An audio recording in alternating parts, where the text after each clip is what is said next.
Vou colocar na nossa roda aqui no Expresso CNN o comentarista de economia, Aodi Cunha. Aodi, boa noite. Bem-vindo aqui com a gente aqui no Expresso.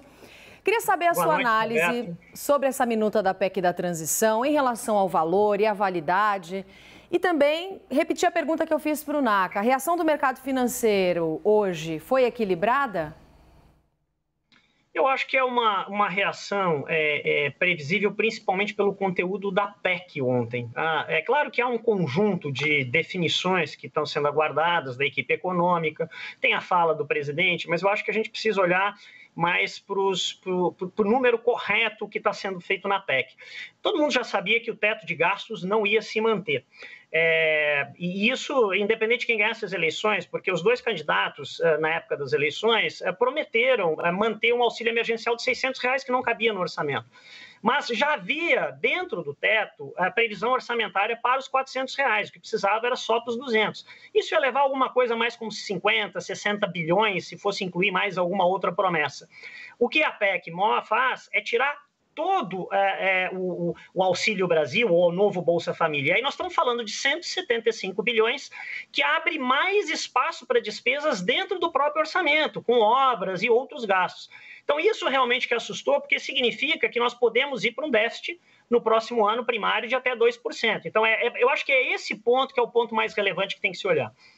Nakagawa. Obrigado, Roberta. Hoje eu queria te ouvir sobre essa redução dos valores, né? Hoje a gente ouviu muito no mercado financeiro a hipótese de termos uma cifra menor, 150 bilhões, talvez um pouco menos até. Para conseguir encaixar nesta cifra menor as promessas eleitorais do novo governo, o que pode ser cortado no orçamento? Há onde cortar? Há, por exemplo, como reverter desonerações e aí conseguir fechar as contas? Eu acho que o que seria exequível e compatível com as próprias promessas, né, que incluem a manutenção do auxílio emergencial de R$600, um auxílio adicional para famílias com crianças menores e mais alguma outra coisa, seria excluir do teto este adicional. E manter no teto a parcela que já estava prevista no orçamento dos R$400. Isso daria um chamado waiver aí, quem sabe até em 80, 90, até 100 milhões, eu acho que o mercado já estava preparado para isso. O problema todo é tirar 175 milhões, tirar todo o Auxílio Brasil, o novo Bolsa Família, que não se sabe até quando ficará. Tem a discussão de ele ser 1 ano, ou 4 anos, ou permanente. Faz muita diferença em qual vai ser essa regra. Então, são essas definições que eu acho que precisam ser feitas. Sim, a gente tem entrevistado especialistas, inclusive, Aodi, como Helena Landau, que dizem que a avaliação teria que ser feita de uma forma mais ampla, um pouco mais complexa. E ainda pensando sobre isso, se a gente faz a comparação com o governo Jair Bolsonaro, o estouro do teto era de fato muito menor? Na verdade, assim, eu acho que é uma comparação diferente, porque nós vivemos o auge da pandemia em 2020 e 2021.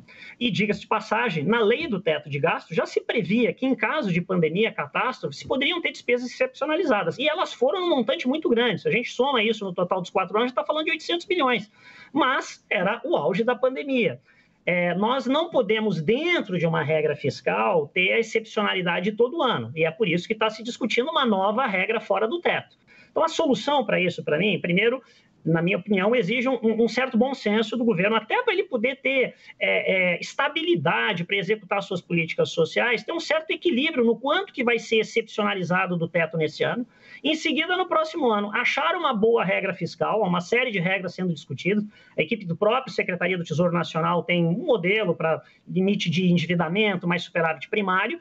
E, além disso, um terceiro eixo que eu tenho insistido bastante é que nós precisamos, o governo precisa ter um programa mais robusto de avaliação de políticas públicas. No Brasil, a gente sempre acha que é só colocar mais dinheiro público que nós vamos ter melhores políticas sociais. Nós precisamos avaliar melhor essas políticas sociais para saber se o dinheiro que nós estamos colocando está chegando realmente como se quer nas famílias. Aodi, nessa discussão toda, será que vai caber ao Congresso Nacional o papel de adulto na discussão fiscal e botar os números mais perto da capacidade brasileira e da realidade brasileira? Eu Eu quero crer que sim, mas não só do Congresso Nacional, né? Eu ainda tenho esperança de que tenha um bom senso entre Congresso, a equipe de transição. Nós estamos vendo formadores de opiniões, economistas de respeito, que apoiaram a própria candidatura do presidente Lula, como Baixa, Pércio Arida na transição, mas hoje, inclusive, com uma carta de baixa,